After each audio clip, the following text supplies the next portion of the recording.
Assalamu alaikum sүйүктөрчүлөр, Фрунзе ТВ каналы билип кой долбоору. Бүгүн бир өзгөчөлүгүбүз бар. Себеп дегенде биз Ош шаарындабыз. Көпчүлүк биздин көрүүчүлөр суранган болчу, Ошко келип суроолоруңуздарды бериңиздерчи, биз дагы акча утканга мүмкүнчүлүк алалы деп. Мына суранычыңарды аткарып жатабыз. Жана бүгүн 7 суроону Ош шаарында эс алып жүргөн, жумуштар менен жүргөн жаштарга узатабыз. Жана кимиси канча туура жооп берсе, акчаларды албетте бая тапшырмакчыбыз. Атыңыз ким? Атым Жамиля. Жамиля эже, кыскасы шарттар мындай. Мен сизге жалпысынан 7 суроо берем. 7 суроонун баарына туура жооп берсеңиз 1000 сом аласыз. Эгерде бир же эки эле туура жооп болсо эчтеке жок. 3 суроодон нары уже 100 сомдон өйдө утуп кете бересиз. Колдон келишинче көбүрөөк туура жооп бергенге аракет кыласыз. Ошон үчүн даяр болсоңуз баштай берели. Баштай берели. Аха. Үркүн канчанчы жылы болгон? Билбейм. 1917 жылы. 16-жылы. Туура. Үркүн 1916 жылы. Үркүн 16-жылдары. 16 жылы. Туура. 1916. Туура. 1916 жылы. Чехиянын борбору. Чехиянын борбору. Токто. Таппай тур. Кийинки деп койсоңуз болот. Кийинки. Прага. Туура. Б кетели. Иә. Б. Б? Б. Б. Б эмес. Баш тамгасын айтсаңызбы? П. П. Перум. Прага шаары болчу.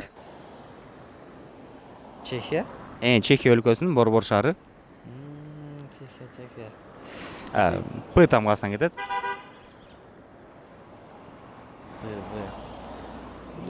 Прага. Чехиянын борбор шаары Прага. Туура. Прага. Туура. Гарри Поттер китебинин автору ким? Билбейм. Билбейт ким аны. Гарри Поттер. Дүйнөдө эң бай айым катарда белгилүү. Анджелина Джоли. Ушул сыяктуу. Ушул сыяктуу мына уйку кашып кетип атат, бирок жакшылап ойлонуп көр. Болбосо кийинкиси деп койсуң. Рос Кингс. Джон Роулинг болчу. Джон Роулинг. Джоан Роулинг. Билбейм. Билбейт экенсиң, Билбейт экен. Джоан Роулинг болгон экен. Билбейт экен. Манастын кичинекей кезиндеги аты. Манас эпосуна. Мектеп программасын өткөн болчу. Чоң жинди. Туура. Манас эпосун окусаң керек, билесиң, мектеп кезинде уккансың. Манасты кичинекейинде ким деп атап койчу эле? Манас. Кингс. Чоң жинди. Чоң жинди. Чоң жинди. Уккан кезиң, Чоң жинди. Туура. Чоң жинди. Туура. Чоң жинди. Туура. Улуу ата мекендик согушта төшүн сотко тоскон кыргыз баатыры. Чолпонбой. Чолпонбай Тилебердиев. Дүйшөнбай. Дүйшөнбай Чопоков. Чолпонбай Түлөбердиев. Туура. Чолпонбай Түлөбердиев. Красавчик. Эме. Чолпонбай. Чолпонбай Тилебердиев. Туура. Чолпонбой Батыр. Чолпонбай Түлөбердиев. Туура. Динозаврлардын жашаган доору кандай аталат? Ледниковый период, по-моему. Жок, ледниковый период андан кийин болгон, динозаврлардан кийин. Ага чейинки доор башкача болчу. Биздин заманга чейин. Кандай доор, кандай деп атайбыз ушул доорду? Билбейт ким. Динозаврлар жашаган доор. Кандай эле? Динозаврлар жашаган доор кайсы эле? Беркесең?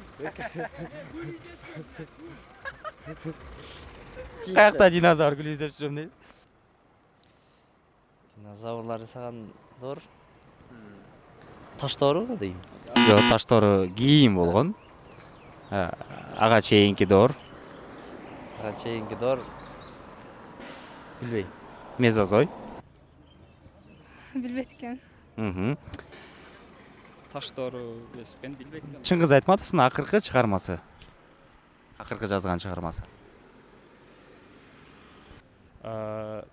Тоолар кулаганда. Туура. Көз өткөнгө чейин бир акыркы чыгарган, жарык көргөн чыгармасы бар. Эмне деп аталат? Ак кеме. Ак кемени мурда эле жазган. тоолор кулаганда дегенерим. Акыр чыгармасы акыр чыгармасын билбейм. Таалар кулаганда. Алда жигитке чоң рахмат айтып коебуз, мындай шыбырап кетип калганга. Бирок жооп туура. Тоолор кулаганда. Топтура. Мен Өмүрбек Бабанов негиздеген Республика партиясын тандадым. Себеби Кыргызстанымдын кең келечеги үчүн. Республика партиясы башка партиялардан айырмачылыгы өздөрүнүн берген уадаларынын көпчүлүгүн аткарып келишкен. Сиздер дагы биздин катарды толуктаңыздар.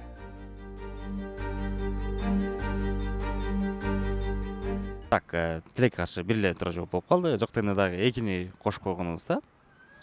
100 сом болсо дагы макес. Үркүн 16-жылы болгон экен. Чехиянын борбору Прага шаары, Гарри Поттер китебинин автору Джон Роулинг жана манастын кичинекей кезиндеги аты Чоң Жинди. Уккан экенсизби? Ооба. Уккан экенсиз. Ошо просто мектеп программасына суроолор көп болгон үчүн эми сиз көрүп унутуп калсыз жаштарга берип көрсөк, алар дагы көпчүлүгүн унутуп калган экен. Демек, билбесеңиз да эжеке схемада кылалы. Отуруп жумушта бир сонун китепти окуп өзүңүзгө бир жакшы билим, жакшы бир мотивация алганга мүмкүнчүлүк. Феникс аттуу китеп Кылыч Исамамбетов байкебиз жазган экен. Бул сизге белек. Рахмат, силердин ишиңерге ийгилик. Мындай немеңер YouTube каналыңар өрчүндөй берсин. Эмне тилек кылсаңыздар ошонуңуздар жеткиле. Эки дүйнө бактылуу болгула. Кыргыз элиме, Кыргызстаныма туусун көтөргөн керектүү болгон мырза жигит болушуңарды каалайм. Чоң рахмат. Чоң рахмат эжеке. Эрлан куттуктайбыз. Жалпыстан 5 суроого туура жооп бердиңиз жана 2 суроону таппай калдыңыз, Гарри Поттер ким жазган билбейт белеңиз? Билбейт болчумун. Джон Роулинг жазган экен. Бардык китептер жана динозаврлар жашаган доорду мезозой деп атайт экенбиз. Эмес дедиңиз, мектеп программасына өткөн болчук. Ошончо дагы 5 туура жооп сизге жалпысынан 300 сом албетте акчалай байге берет. Бүгүн тойдосуздар. Ооба, той болуп атат. Тойдо бираз мындай бийлеп атканда кысырганга бир майдакча керек болсо. Жакшы кылдыңыз, рахмат. Жакшы кылдыкпы? Макул. Чоң рахмат катышканыңыз үчүн. Болду, жалпыстан ушул үркүндүгө туура жооп бердиң жана Чолпонбай Төлөбердиевди. Дагы бир туура жооп болгондо жок дегенде 100 сом алмак экенсиң, Бирок катышканың үчүн рахмат. Жакшы сал. Так, Элигез куттуктайбыз. 3 суроого туура жооп берсең, бул 100 сом сеники. Кайсыл суроону точно таппайт элең, кайсыны унутуп калыпсың? Мен таппаган суроо жана Мезозойдору же? Мезозой ошолду таппадым. Агаларды Билчиң бирок. Ооба. Качканың үчүн чоң рахмат. Ийгилик. Оксана куттуктайбыз. Жалпысынан 5 суроого туура жооп бердиңиз. Бул 300 сом сиздики. Анан 2 суроого жооп бере албадыңыз. Эми Гарри Поттер китебинин автору Джон Роулинг болгон экен. Ал динозаврлар жашаган доорду мезозой деп атайт экенбиз. Билбесеңиз билип калдыңыз. Эгерде ушу 2 суроону туура жооп бергенде сиз 300 эмес 1000 сом утмаксыз. Жок, ушунусуна шүгүр. Эң негизги шүгүр кылгыңыз келсе, чоң рахмат сизге. Куттуктайбыз. 300 сом сеники. Анан бул жерде 2 суроого жооп бере албапсың. Гарри Поттер китебин Джон Роулинг жазган экен. Бардык бөлүктөрүн жана динозаврлар жашаган доор мезозой деп аталат экен. Таштоору Окуганда эмесмин, көргөндө эмесмин ошон үчүн. Эми Джон Роулинг андан башка дагы бир маалымат бар. Дүйнөдө эң бай айым. Айымдардын арасында эң бай ошол эжебиз экен. Эжебиз дегендечи. Эже акча салып коюңузчу бизге. Биякта утуп атышат баары 300 сомдон. Макул. Кутман чоң рахмат. Ийгилик. Мынакей достор, өзүңүздөр көргөндөй ар кандай жооптор жаңырды. Туура эмес дагы. Бирок биз ар дайым айтып келебиз, билип кой долбоорунун максаты акылдуу адамдарды эле кечке көрсөтүү эмес, биздин канча миңдеген аудиториябызга ошол фактыларды акырын билдирип коюш. Сиздер ар дайым мынакей кимиз канча мутат болду экен деп көп жатып, өзүңөр билбей ушул нерсенин баарын жаттап каласыздар. Биз ушуну менен биргеликте мынакей ар бир чыгарча 7 суроодон айтып жаткан болсок, берип жаткан болсок, ошол 7 суроонун жок дегенде 2 же 3 силердин эсиңерде калып калса, анда бул өтө чоң жетишкендик. Көпчүлүк биздин көрүүчүлөр суранган, Ошко келип тартыңыздар, Ошто сонун болуп болуш керек деп. Менимче сонун болду окшойт алгачкы эфирибиз.